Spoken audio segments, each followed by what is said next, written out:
My name is Matthew Gillespie, and I am the current president of the Creighton Students Union, and it is with great pleasure that I welcome you all to today's event.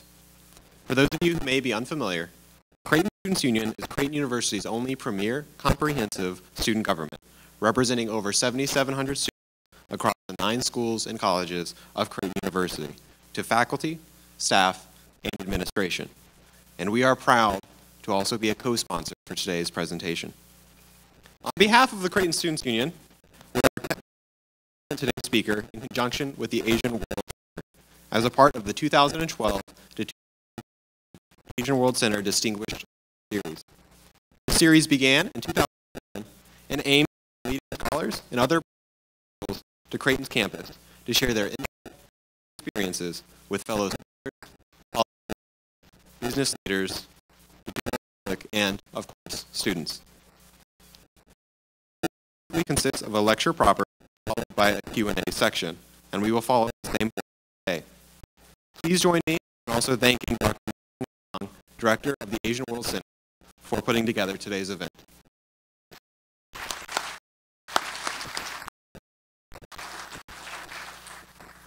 It's a pleasure to invite Robert Leager of the College of Sciences to introduce our speaker for today's event. Dean Leager, where is he?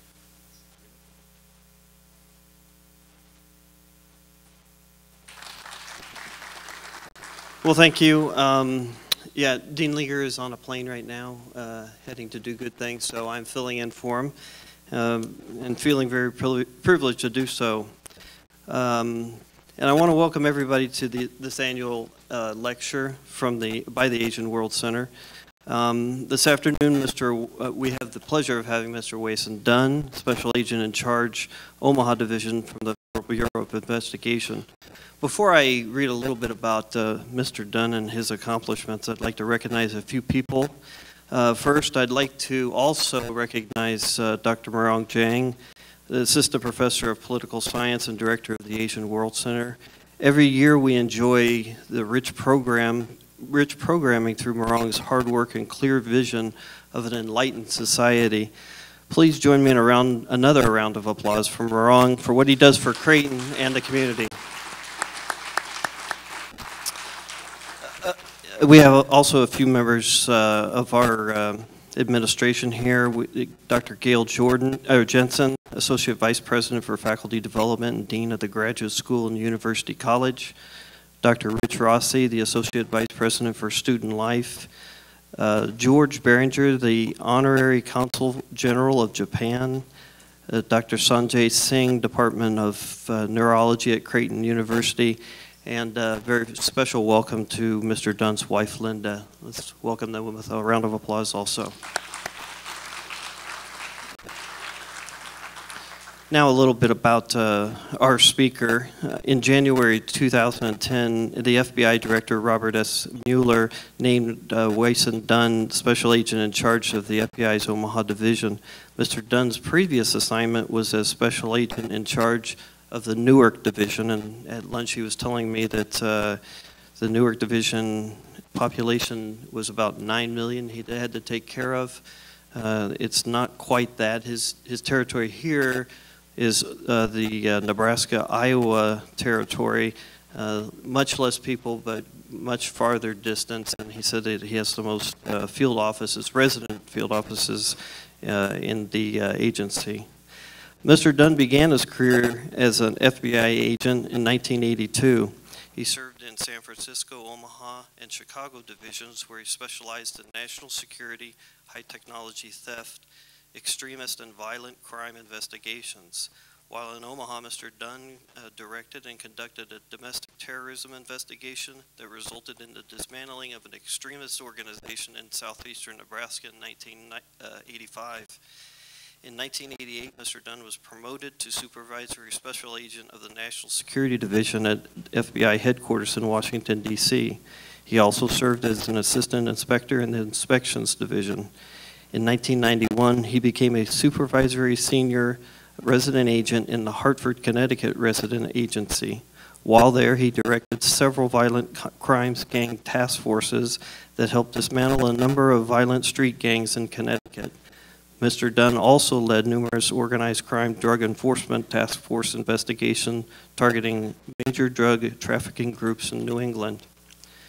Mr. Dunn returned to the FBI headquarters in '97, where he directed the creation of the first program management and coordination unit in the Organized Crime and Drug Investigations branch of the Criminal Investigation Division. He served as its chief until he was designated Assistant Special Agent in charge of the Omaha Division in '98. In Omaha, Mr. Dunn directed a number of significant drug, violent crime, domestic terrorism, and cybercrime investigations, and the implementation of the Nebraska-Iowa Joint Terrorism Task Force. In July 2002, he was promoted to inspector in the Inspections Division. He served in that role to 2003, where he's designated as a special agent in charge of the Springfield Division. Nearly 4 years later, in April 2007, he was serving in the New York Division. Mr. Dunn is a native of Kirksville, Missouri. He earned a Bachelor of Arts degree from Cornell University in Ithaca, New York. He's served his nation. His service in the nation has also included time in the United States Army, where he served as a military intelligence officer, reaching the rank of captain.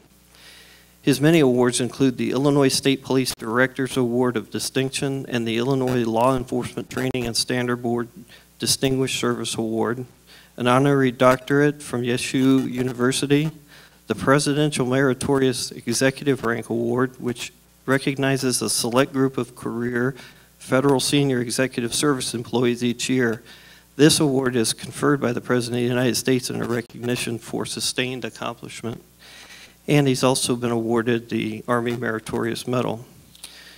This afternoon, Mr. Dunn will discuss some challenges and mitigations to our current cyber threat.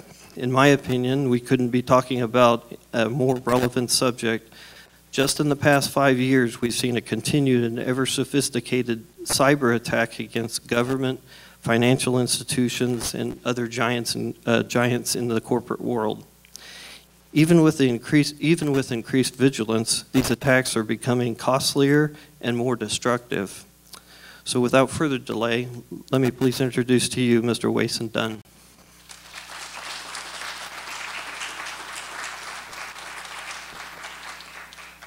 Thank you very much for that very gracious introduction. I think that just firmly establishes that I am the official fossil of the FBI, having served for 30 years. It truly is my pleasure to be here and an honor to be invited. You know, the title Special Agent in Charge, a lot of people think that's a very fancy title. Really, I tell people what that really means. I'm the guy they blame when something really bad happens. So happy to answer any questions at the end about either my remarks or about the FBI in general. And I agree with the introductory remarks in terms of the timeliness of this topic. I always like to start my presentations on any topic with a lighthearted story that hopefully has some relationship with the topic at hand. And today is no different. So let me start by telling you a quick story that took place in Seattle, Washington. Now this story is about a touring helicopter, the kind that tourists can pay money for and do some sightseeing. So one day in Seattle, Washington, this touring helicopter company gets hired and the pilot takes some tourists up for an aerial tour of Seattle. Well, any of you who have been in the great Northwest know that one of the hallmarks of Seattle is that it is quite rainy and foggy at times. And as luck would have it, on that day of this helicopter tour, a heavy, dense fog rolls in, the cloud cover drops, and suddenly there's absolutely no visibility. And then as luck would have it, the avionics on this helicopter completely fail. So the pilot is up there flying around, completely blind, not able to see anything. The tourists begin to panic and everybody is starting to get concerned.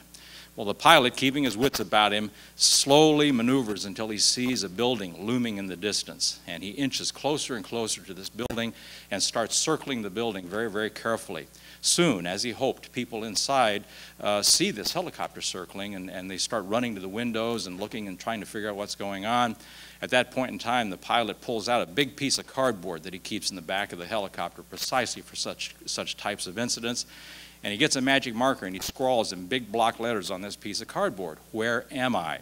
And he starts circling closer and closer to the building. He holds it up to the window, hoping that somebody inside the building will see his sign. And lo and behold, people see the sign, he sees scurrying around, people were running around inside an office, and they too make a big sign on a piece of cardboard. They come back and hold it up to the window. And the sign says, "You are in a helicopter." Well, you know, people really start panicking now, but the pilot, you know, he just nods, he pulls out his books, does some quick calculations, and he flies right back to his home base safely, completely blind.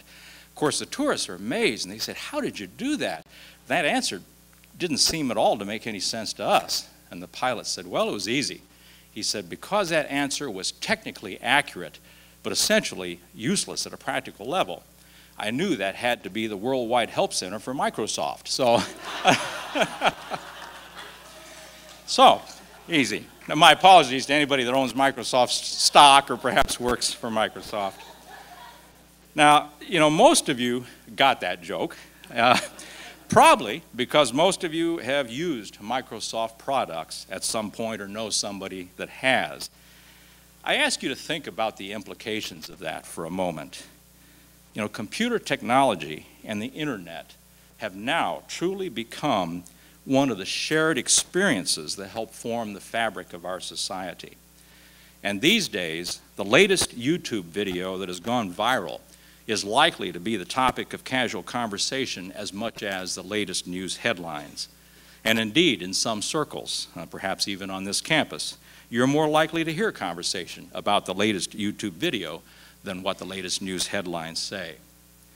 Computer technology is now available to the masses, and the growth of the internet has thrown open the windows of the world.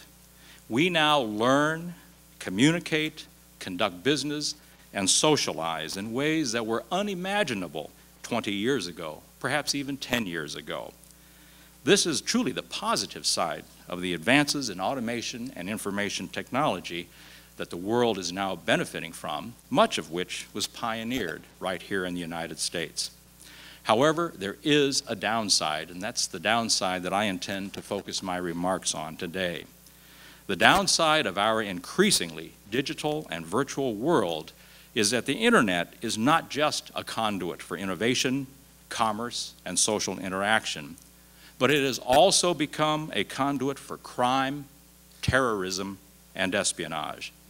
The internet has created virtual doors into our lives, our finances, our businesses, and our national security. And the challenge we face is that criminals, spies, and terrorists are testing our virtual doorknobs every day, looking for a way in, looking for a way to hurt us. Some of the most critical threats facing our nation today emanate from the cyber realm. President Obama has called the cyber threat one of the most serious economic and national security challenges we face as a nation. And FBI Director Robert Mueller, my boss, testified before the Senate Select Committee on Intelligence this past January, and he stated in his Senate testimony that in the future, he believes the cyber threat will be the #1 threat to the security of the United States, surpassing even the terrorism threat and the foreign espionage threat. In another speech at the annual RSA conference in San Francisco just last month, Director Mueller reiterated his belief that the threat from cyber attacks will become the greatest threat to our nation. I will submit to you that the cyber threat is an existential threat, meaning that a major cyber attack could threaten the very existence of our country, the very existence of our society. A major cyber attack could potentially wipe out whole companies. It could shut down our electric grid or water supply. It could cause serious damage to parts of our cities and ultimately could even kill people. The cyber threat has the potential of being a true game changer. It could challenge our nation's very existence or alter our nation's potential. And while some may feel that that is an alarmist statement, I'm here to tell you the threat is incredibly real, and intrusions into our corporate networks, our personal computers, and our government systems are occurring every single day by the thousands. So what does the current cyber threat landscape, the cyber threat landscape of the 21st century look like? Well, I plan to share with you in the next half hour or so the FBI's perspective on the cyber threat landscape of the 21st century, and also I plan to share with you some thoughts on what we as a society may wish to do to mitigate the threat. It's important to remember that I represent the FBI, and the FBI is a counterterrorism, counterintelligence, and law enforcement agency. So the cyber threat view that I will be sharing with you today is through the lens of a civilian intelligence and law enforcement agency. There is another view of the cyber threat about which I will not speak today, and that's the whole concept of cyber war, the use of the computer as an instrument of mass destruction from a military perspective. A discussion of cyber war is more appropriately handled by a military officer than by an intelligence executive or law enforcement executive like me. So I will not be talking about that, but for those of you interested in this aspect of the cyber threat, I would recommend that you read a recent book entitled Cyber War. I have a copy here. It's written by Richard A. Clarke and Robert Naik. For those unfamiliar with the name, Richard Clarke is a former White House official who has served both Republican and Democratic administrations, and he is now a professor at Harvard, and he has written extensively about the terrorism, the foreign intelligence, and now the cyber threats facing our country. From the FBI's perspective, we see three primary types of threat actors in the cyber world. First, we see foreign intelligence services. The second category would be terrorist groups. And the third category is organized criminal enterprises. On the foreign intelligence front, there are dozens of countries that now have offensive cyber capabilities, and their foreign intelligence services are generally the most capable of our cyber adversaries. You know, espionage has been around for centuries, and we've been dealing with that for centuries. However, espionage is no longer focused on the traditional spy, the human being who infiltrates an organization under false pretenses. In the intelligence community, the traditional spy is referred to as human intelligence or HUMINT. You'll hear that term tossed about. Well, while HUMINT is still a concern and still a profession practiced by many individuals and used by many nations, foreign intelligence services now also use remote exfiltration of terabytes of sensitive data and intellectual property. They engage in systematic intrusions into businesses and government entities. The United States Office of the National Counterintelligence Executive, or NCIX, as it's known to those of us in the government, submits an annual report to Congress regarding its assessment of the greatest threats facing our country.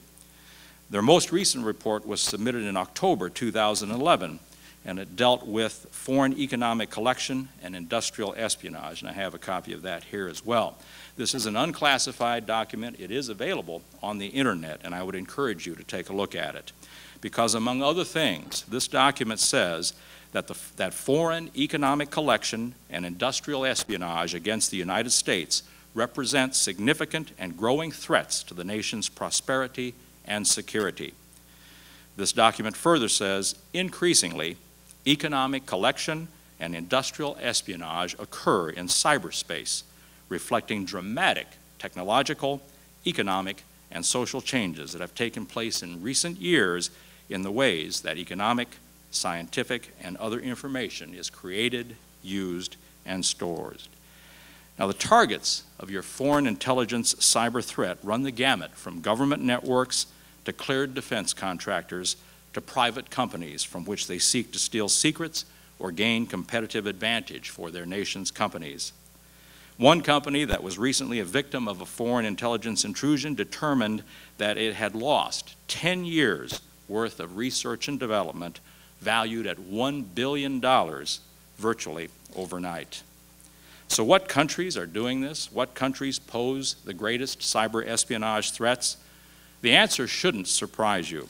The unclassified NCIX report that I referred to earlier, and you can read for yourself if you wish, says Chinese actors are the world's most active and persistent perpetrators of economic espionage, and Russia's intelligence services are conducting a range of activities to collect economic information and technology from U.S. targets.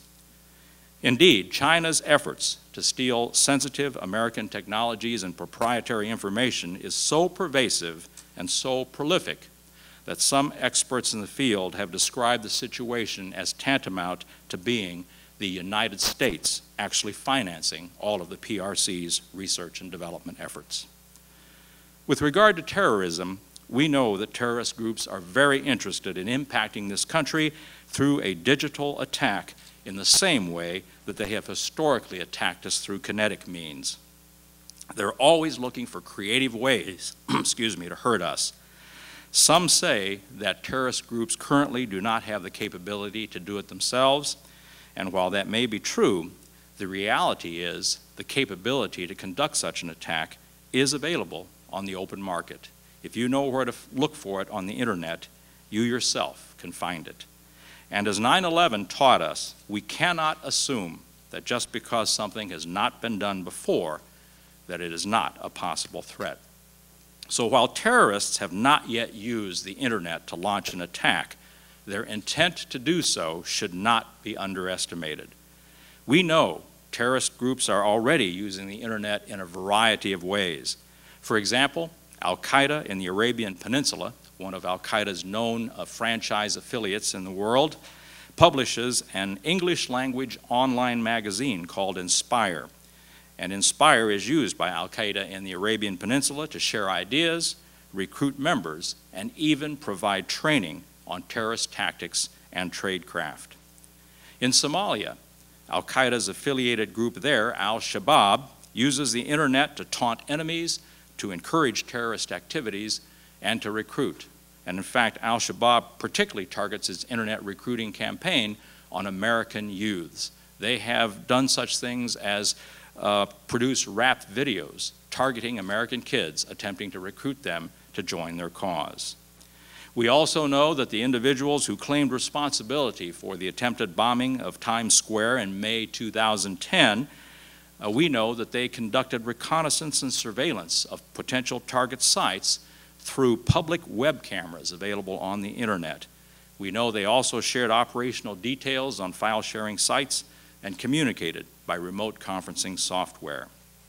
So the fact that they use the internet in these ways, I suggest, indicates that the potential of a cyber terrorist attack is not that far-fetched. A more detailed discussion of the cyber threat from either foreign intelligence services or international terrorist groups would require me to delve into classified material, and of course this is not a classified presentation, so I have to defer any additional comments about these two topics for another forum. I wish now to turn, however, to the threat from organized criminal enterprises, because that is also a very, very significant threat to our economy and indeed to our society.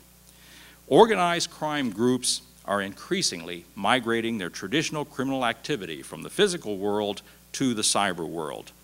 Now, rather than breaking into a bank to crack the safe or to rob it at gunpoint, criminals are breaching corporate networks and financial institutions to pilfer a plethora of data, including such things as user credentials, personally identifiable information, and corporate trade secrets, all of which they can then monetize.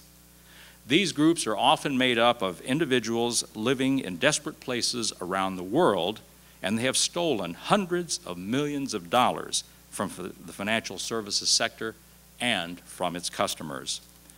Their crimes increase the cost of doing business.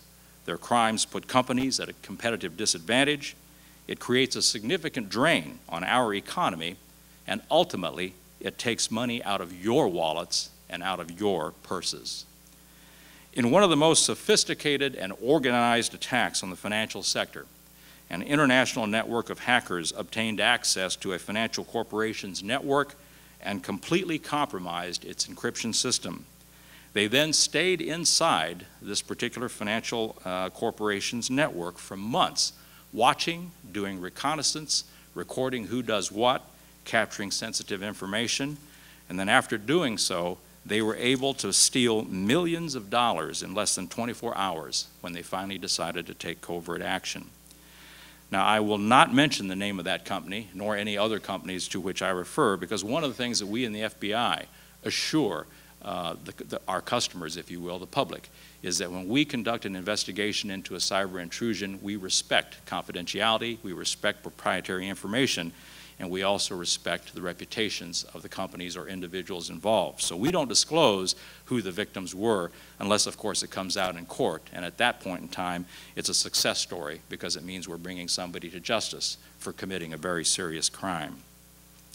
Another major international hacking group distributed malicious software which allowed them to use the automated clearinghouse wire transfer system to access online commercial banking accounts. This particular group stole nearly $70 million. Now, for those unfamiliar with what an automated clearinghouse transfer is, or an ACH transfer as we refer to it, that is the mechanism that is behind the scenes every time you use your credit card, every time a company pays a bill online, every time you authorize an electronic funds transfer from your checking account to somebody you're doing business with. It is also used for business-to-business transfers. So the ACH system, the automated clearinghouse system, is in many ways the backbone of electronic commerce. The investigation into this particular case that I'm talking about was codenamed Operation Trident Breach. The significant thing about this particular investigation, in addition to the fact that the criminals stole nearly $70 million, is that this case was initiated and directed by agents of the Omaha field office of the FBI. FBI agents right here in Omaha, under my command, were the ones that initiated this case and successfully brought it to fruition. The agents here in Omaha became aware of the crime as a result of our ongoing liaison and partnership with the financial services industry. We were given a tip that there were a series of suspicious financial transactions that just didn't look quite right to the person who brought them to our attention. We initiated an investigation and were able to determine that most of these financial transactions were being initiated from Ukraine and from Russia. And as a result of a multi-year investigation, we determined that criminals in the Ukraine and Russia were using what is known as spear phishing tactics to insert a variant of the Trojan Zeus virus into the computers of individuals that had some connection to the finance and accounting elements of small to medium-sized businesses, of government entities, and of nonprofit agencies. They particularly targeted small to medium-sized businesses, nonprofits, and small to medium municipal government agencies because they rightfully suspected that these types of organizations would not have the robust cyber defenses that a multinational corporation or a large municipal government might have. Once the criminals succeeded in inserting the malware onto the computers, again, of individuals that had some nexus to the financial aspects of their organizations, the criminals were then able to use this malware to siphon money out of the bank accounts of these entities by initiating ACH transfers, automated clearinghouse transfers, as if they were the customer themselves.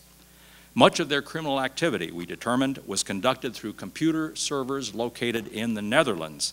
And this case was precedent-setting on a number of fronts, in addition to the fact that it was initiated and directed out of Omaha, Nebraska. It turns out that this was the largest ACH fraud investigation that the FBI has ever encountered. It was one of the largest involving an organized criminal enterprise, and it involved heretofore unseen and unprecedented international cooperation.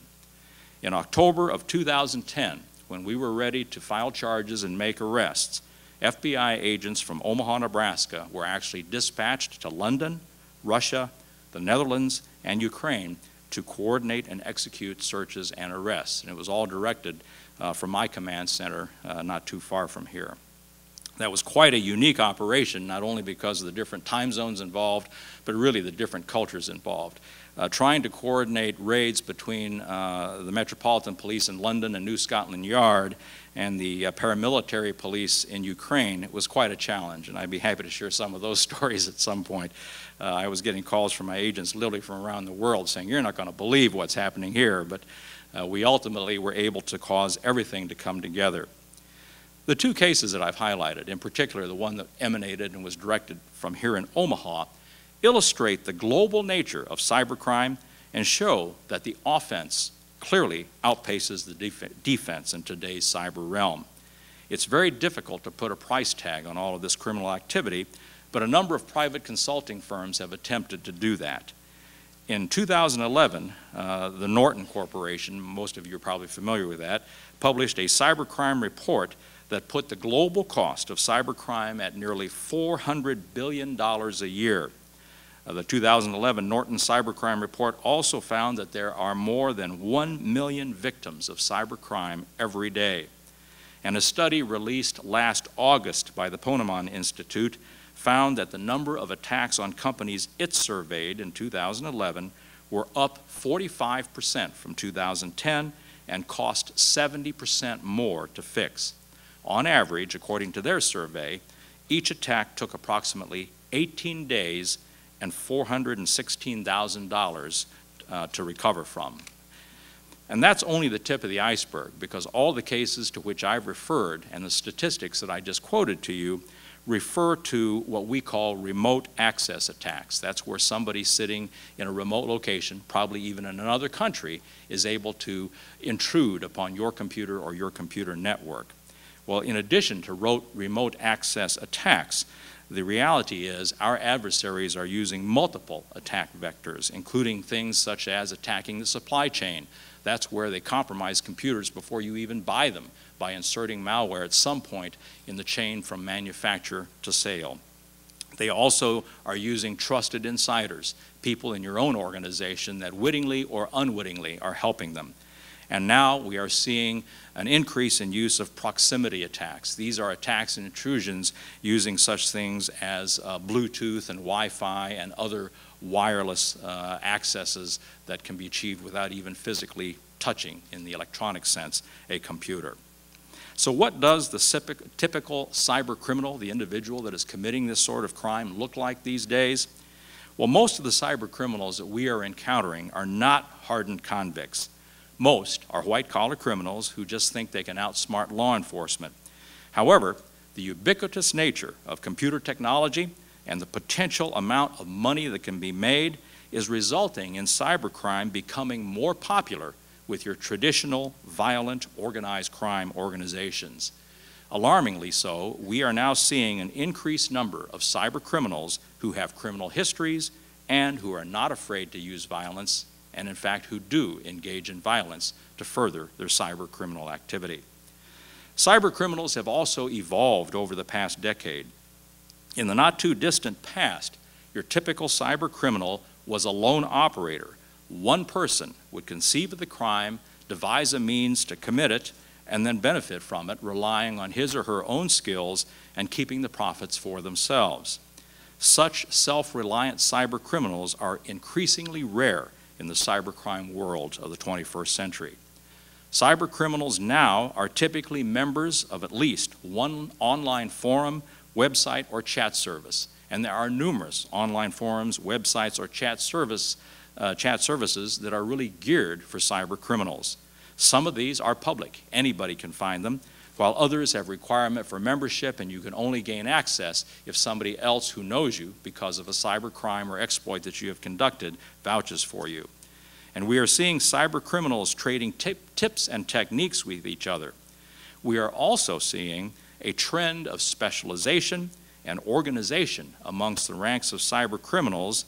Cyber criminals are now increasingly becoming more corporate in the way they operate, and really operating like your traditional organized crime organizations, such as the La Cosa Nostra. What we're seeing now in a lot of your major cybercrime cases is a core group of trusted associates who bring different skill sets to the table and who work together to plan and commit their crimes as efficiently as possible. And we're seeing these core groups of criminals, the bosses, if you will, reaching out to a variety of cybercrime subcontractors or other specialists who engage in very specific tasks without knowing the full picture of the criminal enterprise. So cyber criminals now are truly operating in ways analogous to traditional organized crime. You have bosses and the brains behind the scheme. You have individual criminals with particular specialties that are brought in to assist. The best analogy for this is if you think back to the 1930s and the 1940s, when you had the traditional and legendary bank burglary and bank robbery gangs of the gangster era. In those types of gangs, you had the bosses who planned the crime, you had the wheelmen who drove the getaway cars, and you had the lookouts at the crime scene, and then you had the guys who actually knew how to crack the safe or would storm the bank with guns. Well, just as we saw with the old-time bank burglary and bank robbery gangs, we are now seeing cyber gangs operate in the same manner. Today, we see a number of different specializations in the organized cybercrime world. First of all, you have the coders or the programmers. These are the people who write the malware, who write the exploits, and develop the other cyber tools necessary to commit the crime. Then you have those who trade and sell in stolen data and intellectual property. An example of this would be the individual who sells stolen credit card numbers that he obtained from a hacker. These individuals basically are analogous to the traditional fence that you've heard about. If you watch old TV crime series and all that, the fence is the guy that sells that stolen property that he obtains from the burglars and the like. We are also seeing people now who specialize in providing the technical support needed to maintain the cyber criminals' infrastructure. These are criminals who maintain servers, secure ISPs, encryption systems, and the like, and they maintain them strictly for the use of individuals wishing to commit a cybercrime. Some of these people also maintain things like proxy networks and provide botnets for sale to others who wish to use them to commit a cybercrime. You still see hackers and crackers out there. Those are the people who search for and exploit application system and network vulnerabilities to gain administrator access. And now we're seeing people who specialize in the human engineering fraud schemes, and they create and deploy social engineering schemes such as phishing, spamming, and domain squatting. And then finally, we see the financial criminals who control the drop accounts and run networks of money couriers. We refer to them as money mules, and also launder the illicit proceeds. This level of specialization has been very beneficial to cyber criminals because they can now focus on staying up to date in their chosen capacity, and it also insulates them from discovery by law enforcement and potentially from prosecution if we can't find them. So now your coders can focus on staying up to date on the advances in software and hardware, and they can focus on looking for the vulnerabilities and devoting the exploits. We are seeing some coders now that are actually developing customizable automated malware kits that they will sell to other cyber criminals. And these kits literally contain multiple exploits, different attacks, and they're linked together in an automated package such that each attack is tried sequentially until one succeeds. And these are offered for sale in some of these cyber criminal related chat rooms and forums. We're seeing the fraudsters, the social engineering types, becoming more specialized in developing schemes to target specific individuals with administrator or financial system access.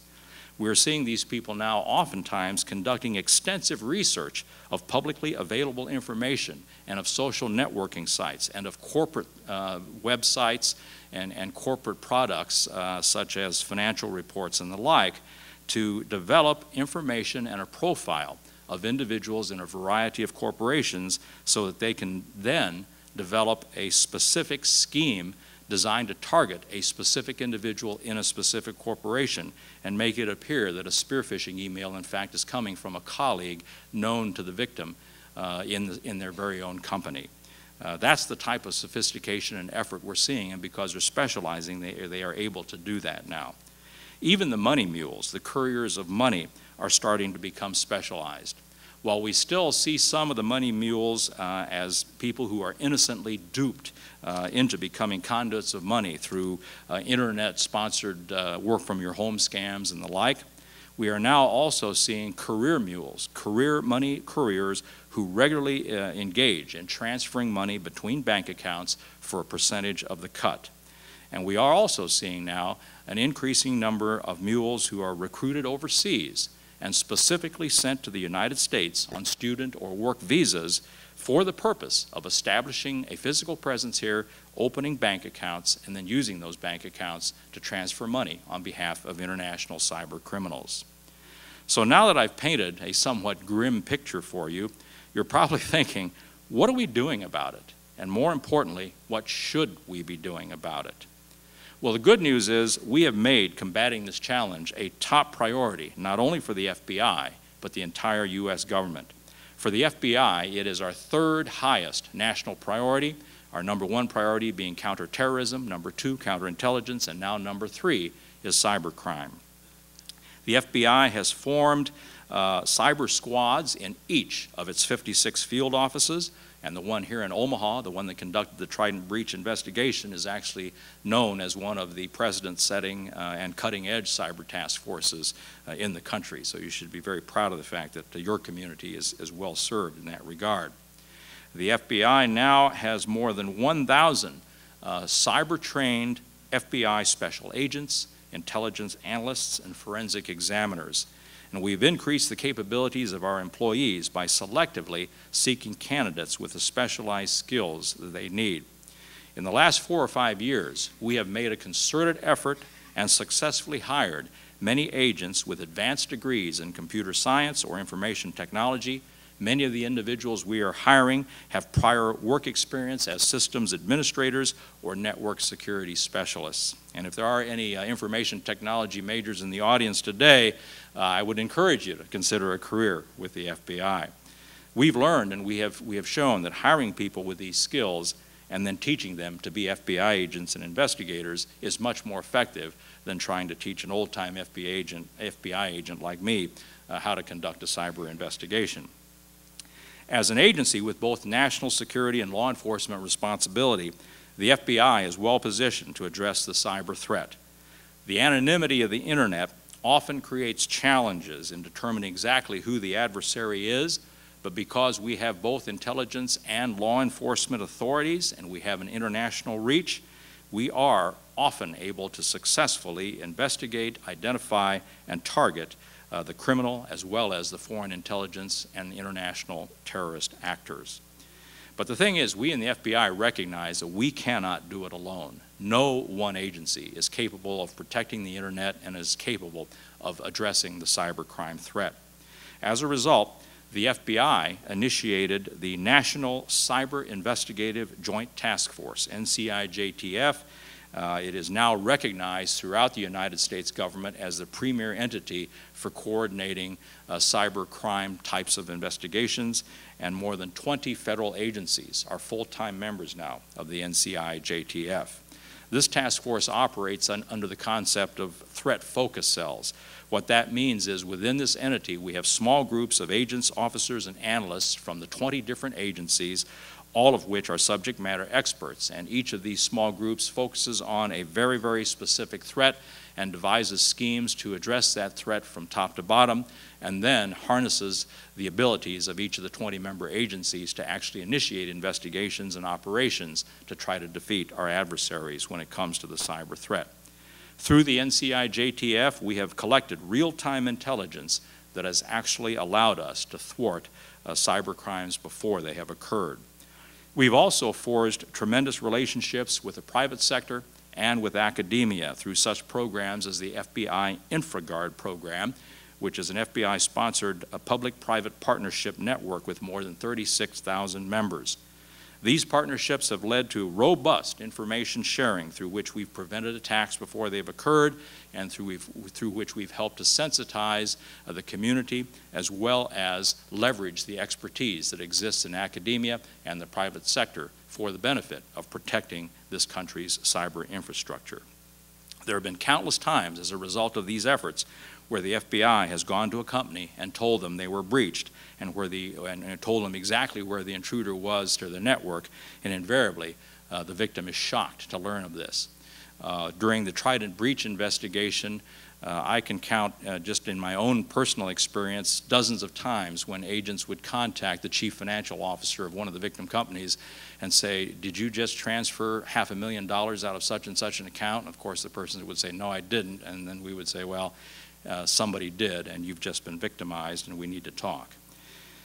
And because there is that foreign nexus to cybercrime, we in the FBI, as well as other government agencies, are working closely with our international law enforcement partners. In fact, we now have FBI agents embedded in foreign police agencies around the world specifically to jointly investigate cyber intrusions. And each year, we train approximately 500 foreign law enforcement officers by bringing them to the FBI Academy at Quantico. And these officers typically represent more than 40 different nations in every given class. These combined efforts of the FBI and our law enforcement and intelligence community partners have resulted in some success. In 2010, the FBI arrested 202 criminals specifically for cyber intrusions, and that was up from 159 in 2009. In addition, our foreign law enforcement partners have made dozens and dozens of arrests based on the information we've shared with them, and we've obtained a record of leveling financial judgments on those cases in excess of $100 million. The Trident breach case I mentioned that was run out of Omaha is an example of such a success. We worked with industry partners, law enforcement partners, and international partners in the Ukraine, the United Kingdom, the Netherlands, and Russia to apprehend the individuals involved with that scheme. All told, we carried out arrests, interviews, searches, and evidence seizures in nearly 20 cities in 12 different countries. But is all this enough? Well, I'm here to tell you today it is definitely not enough. To truly achieve the security we need in the cyber world, it is critical that we recognize the risk and that we collectively, as a community, develop the strategies needed to manage that risk. When you talk about risk, it's important to understand the risk model, which basically states that risk equals threat times vulnerability times consequence. I'll say that again. Risk equals threat times vulnerability times consequence. If you lower any one of those three variables of threat, vulnerability, or consequence, then you can lower the risk. And if you can completely eliminate any one of those variables, then you eliminate the risk because it is a multiplication formula. But it's impossible, of course, to completely eliminate any one of those variables. So the strategy that we have to adopt as a community, as a nation, is a defense-in-depth approach where we incrementally and in combination seek to lower each of those three factors as much as possible. And it's very easy to think of the risk model in the cyber world and translate it into the physical world. If you think of this model in terms of protecting your home from being robbed, there are easy analogies that can be drawn. If you think about protecting your home from being robbed, the threat, of course, is the burglars. If there are no burglars in your area, then you have no threat. If you know for a fact that there are no burglars in your community, you wouldn't need to lock your doors. You wouldn't need to spend money on a security system because there's no possibility that you would get robbed if there are no burglars in your community. And it doesn't matter how many valuables you have. However, if all of a sudden you get reports that there are burglars operating in your area, well, now you have a threat and you know that people's homes are being broken into, then you begin worrying about your vulnerabilities. And the vulnerabilities are the ways at which the burglar can get to you and your valuables. So what do you do in that physical world? If the threat is burglars and you're worried about it, you start trying to decrease your vulnerabilities. You start locking your doors. You leave the outside lights on. Maybe you put in an alarm system. You might even take some of your most precious valuables and take them out of the house and put them in a safe deposit box or purchase a safe for your home. Or you could potentially create a community watch, which in the past couple of weeks has been a pretty controversial topic. But you might create a community watch to look out for the bad guys and protect not only your own property, but your whole neighborhood. Or maybe, if you have the means to do so, you choose to move to a gated community where there is a fence around the whole neighborhood and a security guard checks IDs at the gates and only lets authorized individuals into your community.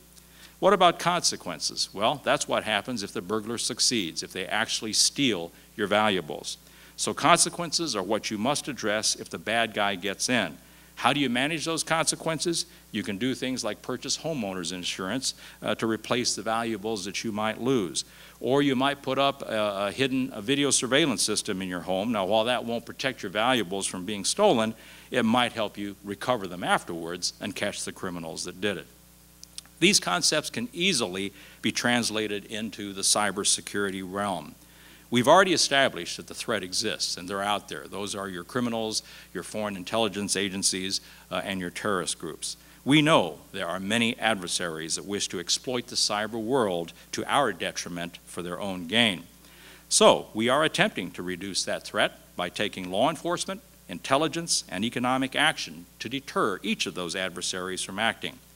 However, the fact of the matter is, no matter how effective we are, I believe that the cyber threat will continue for the foreseeable future because the very nature of cybercrime provides anonymity to the criminal that attenuates any deterrent effect you might have. So now we move to vulnerabilities. How do we lower the vulnerabilities of a cyber attack? Well, it requires hardening the targets, just like you lower the vulnerabilities to your home being burglarized. So we have to protect the supply chain. We have to provide better security from manufacturer to point of sale for cyber technology items. It could also involve entailing locking up, literally locking up certain pieces of information by either keeping it off the network or encrypting it or placing it in a place on the network that only certain people can get to. It also means scrubbing your own websites, your social networking sites, your web pages, your social networking pages to eliminate the types of information that fraudsters can exploit to develop the phishing schemes that are targeting specific individuals. One of our greatest challenges in terms of dealing with the vulnerabilities in the cyber world is that as the use of technology increases, the vulnerabilities become greater. You know, almost everybody, I would be willing to bet, in this room is carrying a computer in your pocket, your purse, or on your belt. There are now computers on airplanes. There are computers in your cars. And there are now products on the open market that allow people to do things like control the heat in their homes, program their televisions, and activate or deactivate their alarm systems remotely over the internet. Each of those increases our vulnerabilities, and those are the things that we have to literally try to lock down, to use the analogy of the physical world. Lowering those vulnerabilities may require us to consider alternate models for a more secure internet. And that is a somewhat controversial topic, but that's a topic that must be discussed and must be addressed. You know, going back to our crime in the neighborhood analogy, I mentioned that some people choose to live in gated communities that have heightened security by focusing on who can enter and who cannot enter and having guards around the community. Well, the community's guards will look for the bad guys and report them to police and hopefully also keep them out. A similar type of alternate security model may translate meaningfully to the internet as well, and that's one of those discussions that we need to have. The reason the internet is the way it is currently is that it was designed that way by the individuals who developed it. It was purposely designed to allow for anonymity, and there are many legitimate reasons for wanting to keep it that way. And I'm certainly not advocating eliminating the anonymity of the internet because it provides many, many benefits, and for many uses of the internet it is entirely appropriate. However, there is some instances, I would submit, there are some instances where we need to consider an alternate model for how the internet should work. But for some critical uses of the internet where an intrusion would be entirely unacceptable and the risk of compromise be entirely too dangerous for us to consider, we need to apply market-driven factors, and we as customers and we as the businesses and the developers of those types of services on the internet must seek a mutually acceptable solution that provides the security we need while also provides the service that we need. And then managing the consequences of a cyber attack entails minimizing the harm that results. Just like you buy homeowners insurance to help you recover from having your valuables stolen, we need to develop schemes to help manage the consequences of a successful cyber attack, because we are guaranteed pretty much that there will continue to be successful attacks. So how might we manage the consequences? We might consider encrypting the data so that the hacker can't read it. Or we might consider having redundant systems, so if something is attacked, it really doesn't matter because another system will take over. We might want to consider implementing data assurance mechanisms that allows us to instantaneously detect when somebody has made a change to our data or to our network or to our hardware. And we might consider enhancing the ability to have attribution on the internet, that is, to determine who is doing what on the internet, at least to certain portions of the internet. To do any of these things, we have to develop a very strong partnership between academia, the business sector, and law enforcement. Businesses, academic institutions, and government entities, indeed all entities in cyberspace, must be willing to work together. We must be willing to share information. We must be willing to report intrusions and then work collaboratively with law enforcement agencies to go after the threat actors.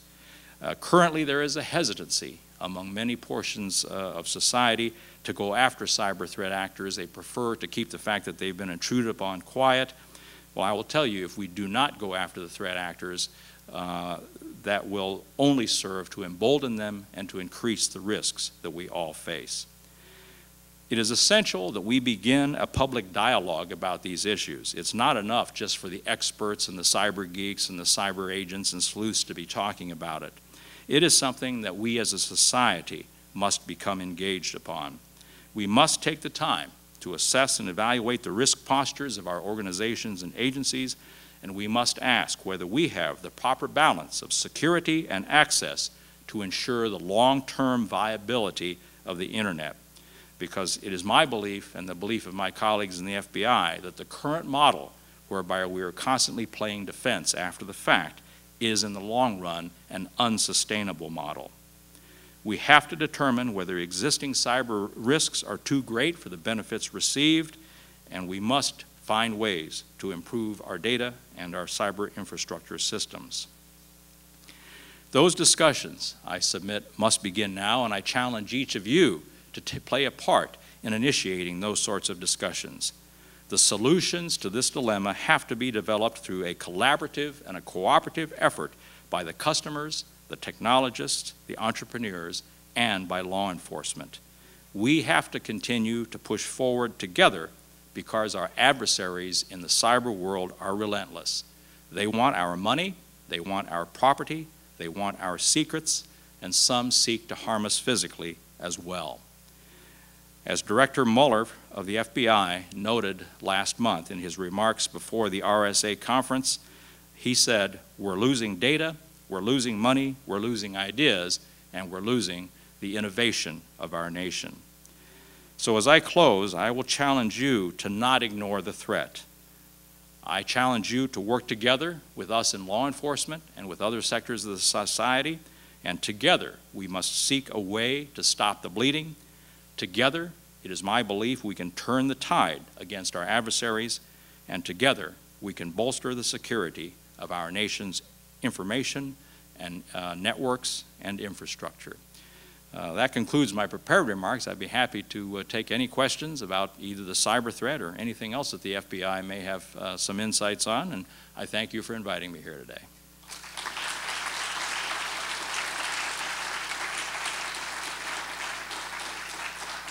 Any questions?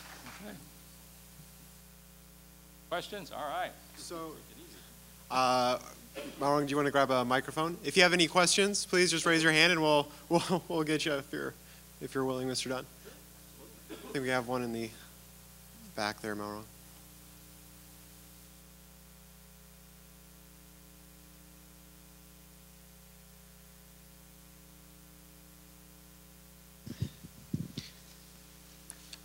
Sir, I was wondering if you had any insight into the cyber threat with DOD, and if you've worked in conjunction with DOD in defense of that threat. Absolutely. I mean, first of all, DOD and us work in partnership in many, many ways. We have agents embedded at Cyber Command, and DOD has representatives on the NCIJTF. The threat to DOD networks and DOD data is very, very significant. Needless to say, the greatest threat in that regard is from the foreign intelligence actor.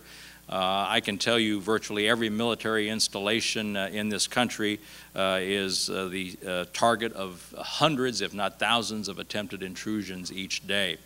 The good news is the DOD networks probably are more robustly defended than our commercial and private networks, but nonetheless there still is a risk, and it's one that I'm pleased to say we and the folks in the Cyber Command are working very aggressively to try to address.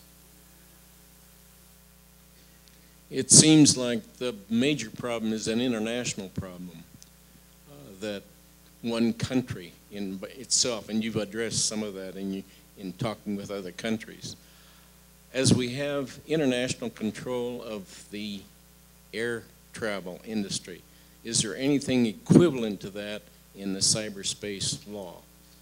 That's an excellent question, and right now there is nothing equivalent to that. That is really the question that everybody is wrestling with, even just at the national level, let alone the international level. I mean, first of all, internationally, there really is no mechanism that currently exists that would allow us to try to implement such an effort. But even at the national level, I can tell you that right now, as we sit here today, there are numerous discussions going on between different branches of the executive department with regard to the simple question of who is responsible for policing the internet in the United States. Nobody knows the answer to that yet, and I'm not sure there's any one agency that feels completely equipped to do so.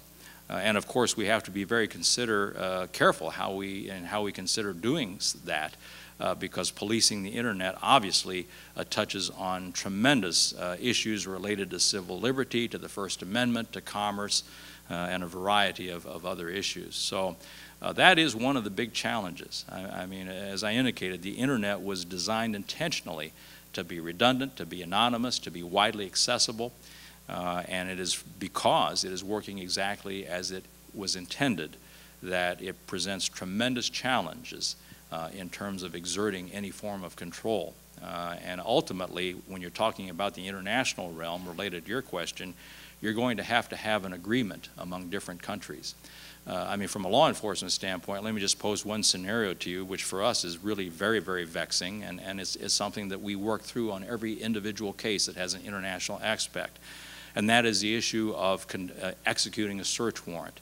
You know, a case law within the United States and within many countries is very well established. You know exactly what it takes to get a search warrant. You know exactly when and where you can execute it. You know, it's been refined over decades, if not centuries in some cases. Well, when you're talking about the cyber world, none of that applies. I mean, if you have a victim of a cyber crime in the United States and we determine that the criminal that conducted that intrusion resides in a country, say in Eastern Europe, can we get a search warrant here that would authorize to conduct a search for evidence and execute that search warrant through the cyber world, virtually going into that person's computer in, say, Estonia? You know, the law has not been written on that. We don't know the answer to that. It's a valid search warrant in the United States, but it's certainly not valid in Estonia.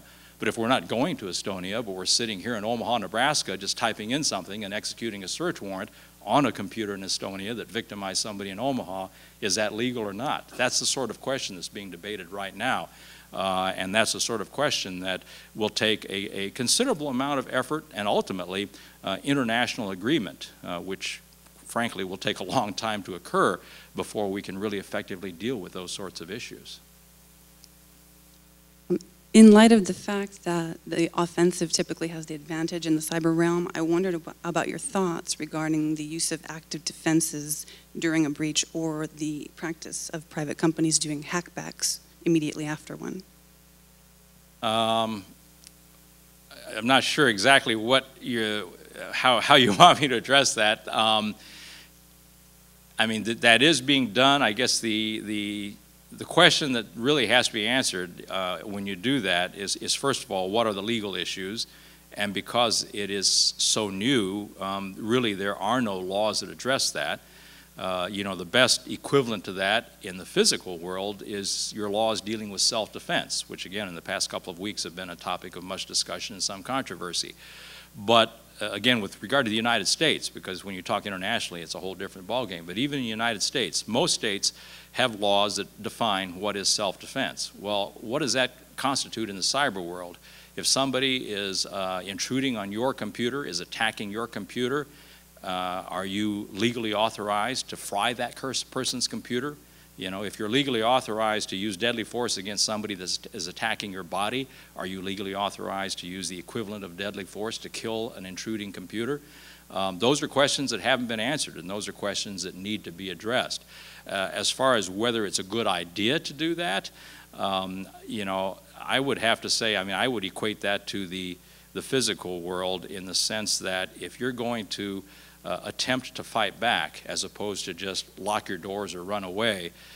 You know, in the physical world, we tell everybody it's usually best to get away, because if you attempt to fight back, you don't know how strong your adversary is, and you run the risk of incurring more injury. I think the same is probably true in the cyber world. If a company or an individual tries to turn the attack back or tries to do something against an adversary, you do so at your own risk, because again, right now there's no case law that codifies whether you're legal in doing that, and secondly, you really don't know who you're dealing with. Because that, again, is one of the challenges of the cyber world. Any intrusion, one of the challenges we face is when we become aware of an intrusion, at the outset, you don't know, literally, whether it's the kid next door or a foreign intelligence service. And sometimes each will try to make it look like the other. I mean, as you all know, those of you that are familiar with the internet and the cyber world, it's very easy for the kid next door to intrude on your computer by bouncing through servers in 5 or 6 different countries. So in fact, it could be an intrusion from Russia when it's really your neighbor's kid. And by the same token, it could be the Russian intelligence service looking like it's coming from your own corporate headquarters. Those are some of the challenges that we face in the cyber world. I have a question about the CIA. Do you work with the CIA? Do they have a department that's similar to what you do with the cyber attacks? We work very closely with the CIA. They are a member of the National Cyber Investigations Joint Task Force. The partnership between the FBI and the CIA is probably the closest it's ever been. In the decades since 9/11, we really have refined our collaborative approach on many, many different things. And yes, the CIA does have individuals, as we do, that focus on the cyber threat.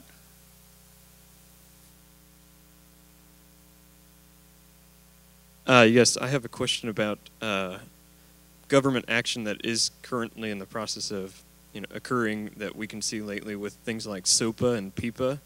Are those an effort to kind of curb this thing? How do you feel about those? Do you think that it's too much invasion of our personal public property, or should we be taking our own responsibility? Like you were saying, it's like home burglary.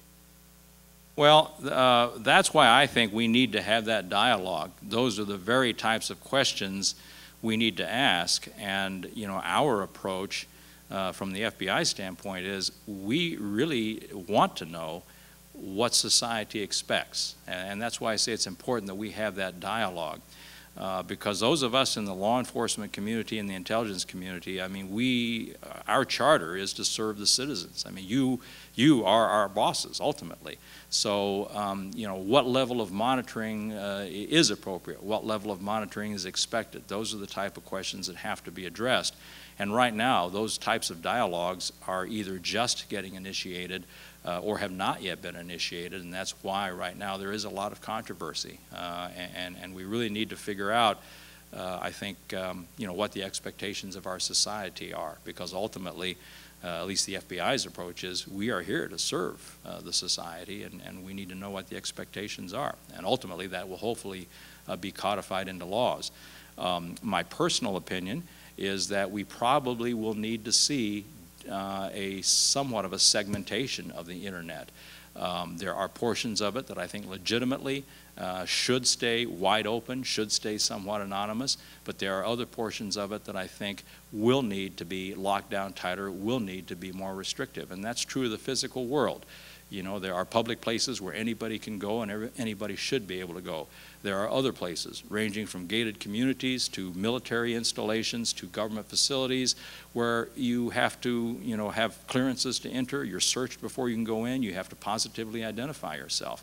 I think the cyber world is ultimately going to evolve to resemble the physical world in that regard.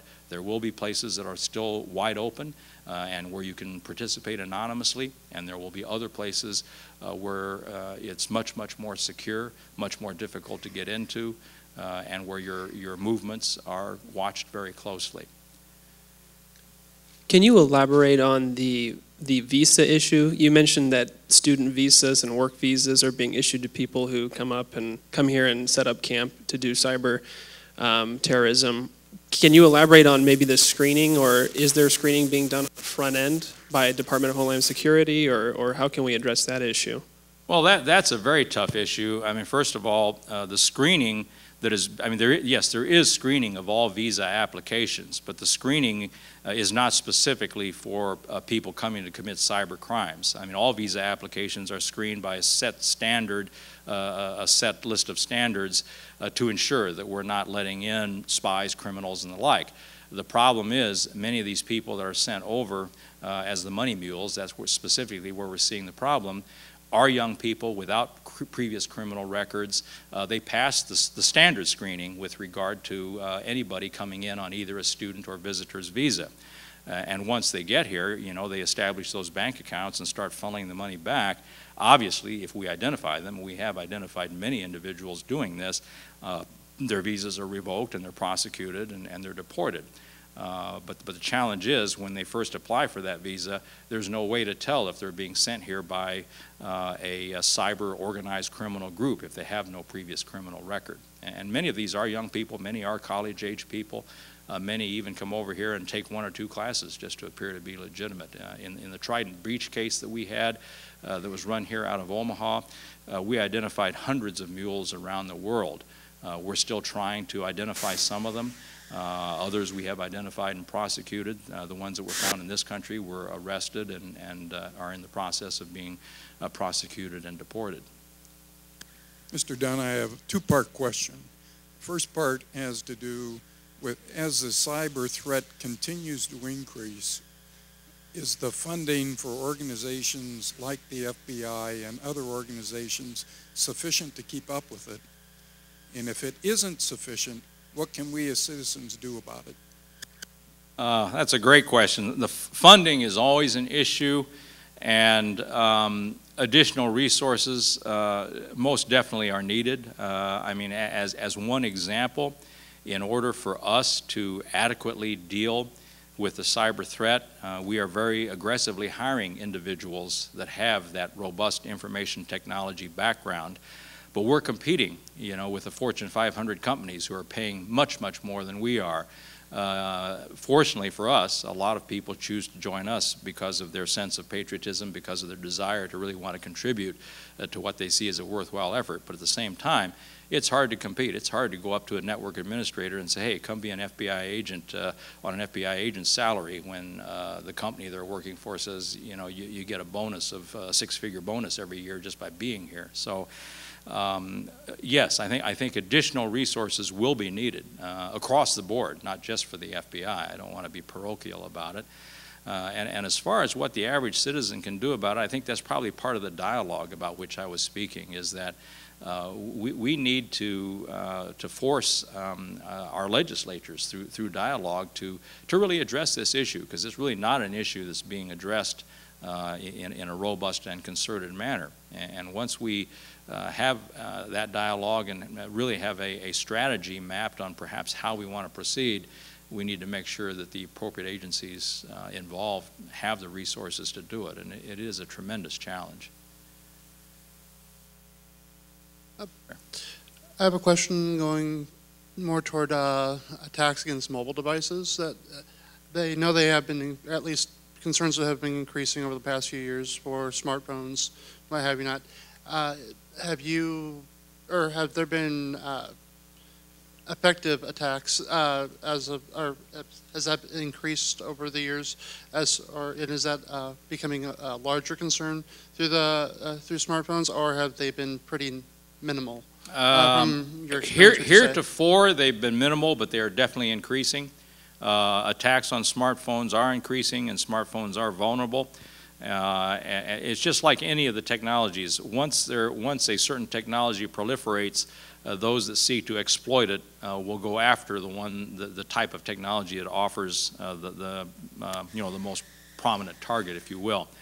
So yes, smartphones are being targeted. We are seeing more of that. It is a growing problem, but heretofore it's not been a significant problem. But it's the same, you know, it's analogous to the issue of Microsoft systems versus Apple systems. You know, for a long time, computers operating the Apple operating system were relatively safe because of the fact that their low numbers didn't justify a lot of hacks. So the vast majority of your malware, the vast majority of the intrusions were on your Microsoft-based systems. Well, that's no longer true. A lot of people right now still mistakenly believe that if you are using an Apple operating system, you are safe from being intruded upon and hacked, and that is no longer true. Because there are enough Apple computers now that there are exploits being developed for them, and yes, you can buy firewalls and virus scanners and the like for your Apple computer now. But 5 years ago, nobody was doing that, because if you had an Apple computer, you probably were safe, and that's not true any longer. And that's the same with regard to smartphones. I can tell you, for example, the smartphones that we use, while they still say, you know, whatever the brand name is on them, we don't use commercially available smartphone software, and most government agencies don't because of the vulnerabilities. We use our own software, which unfortunately doesn't work necessarily as well as what's commercially available, but it's safer. So. I had a question.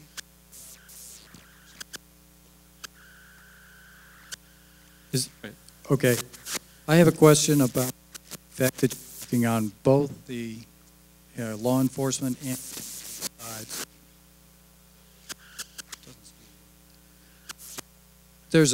Seems to be a discrepancy attitude and intelligence on strong encryption. Strong encryption's been proposed.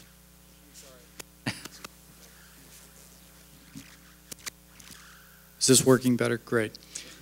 You work on both the law enforcement and intelligence side of the situation. You recommended encryption to reduce vulnerability. I assume that was from a law enforcement perspective. You're aware that the intelligence community has opposed strong encryption in the past. Can you address that at all? Yeah, that's a real dichotomy. When I talk about encryption, I'm talking about, you know, encrypting your data so that if you are intruded upon, your data is safe because the intruder cannot read it. When you say that, the intelligence community, actually the law enforcement community, when you say we've opposed encryption, conceptually that's correct, but I'd like to explain that a bit. The issue here is that there are legitimate reasons for law enforcement agencies, such as when you have a court-authorized search warrant, there needs to be a way for law enforcement and intelligence agencies that are fulfilling a legitimate purpose to be able to get into computer systems. And if that's not controlled by legislation, if you have a situation, if you allow a situation to develop where there are so many different types of uncontrolled encryption out there and everybody's doing their own thing, you run the risk of creating a situation where, although you might safeguard some individuals from a nefarious attack, you would also potentially hinder the ability of law enforcement and intelligence agencies from doing legitimately what they need to do. And ultimately, that could end up risking individuals' lives because, for example, if you have a crime in progress where it is essential that we determine, kidnapping, for example, we try to determine where a kidnap victim is being held, and if the means of communication between the kidnapping victim's family and the perpetrator is all through the cyber world, law enforcement has a legitimate need to be able to monitor those communications to hopefully find where that victim is and rescue the person. So that's the sort of situation where I'm talking about. It's not that law enforcement and intelligence are opposed to encryption. What they are opposed to is having it done in an uncontrolled manner because there are legitimate purposes, legitimate reasons why certain individuals with appropriate court authorization should be able to intrude upon a computer system. Yes, I guess that's it. Well, thank you very much. Let's give another round of applause to Mr. Dunn.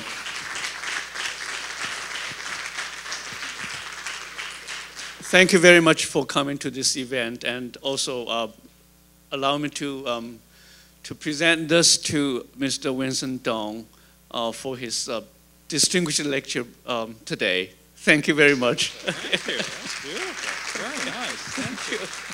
Thank you. Oh, three of us. Thank you.